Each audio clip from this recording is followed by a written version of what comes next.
রামকৃষ্ণদেবের কিছু আধ্যাত্মিকতার কাহিনী। রামকৃষ্ণদেবের কাছে প্রেম কি?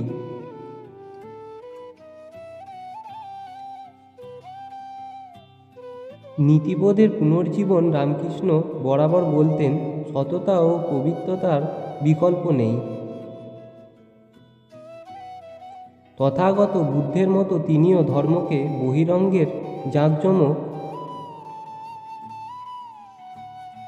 সংকীর্ণ আচার বিচার ও নানা অস্বাস্থ্যকর অনুষঙ্গ থেকে আলাদা করে নিয়েছিলেন।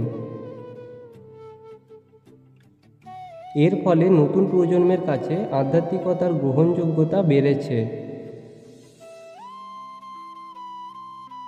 ঐশ্বরিক প্রেম।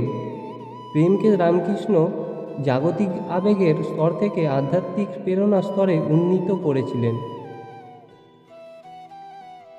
উপনিষদের যে জ্ঞান বহুকাল ধরে সঞ্চিত ছিল, তাকেই শ্রীরামকৃষ্ণ হৃদয়ে উত্তাপে সঞ্জীবিত করে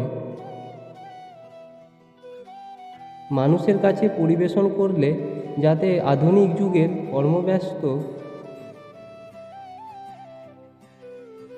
লঘুবুদ্ধি জীবনেও সেই পারমার্থিক জ্ঞান প্রাসঙ্গিকতা পায়। রামকৃষ্ণর ভাবধারণায় সরলতা ও প্রেমের সবচেয়ে বড় কথা, যার জোরে মন্দির প্রতিমা থেকে শুরু করে দীনতম প্রাণী পর্যন্ত সব কিছুর মধ্যেই বৃক্ষ দেখা দেন, এবং আমরা নিজেকেও ঈশ্বরকে পরস্পরের মধ্যে আবিষ্কার করি। মানবিক আধ্যাত্মিকতা ও ঐশ্বরিক মানবিকতা, এই সর্বজনীন সম্পদের অধিকার শ্রীরামকৃষ্ণ আমাদের দিয়ে গেছেন।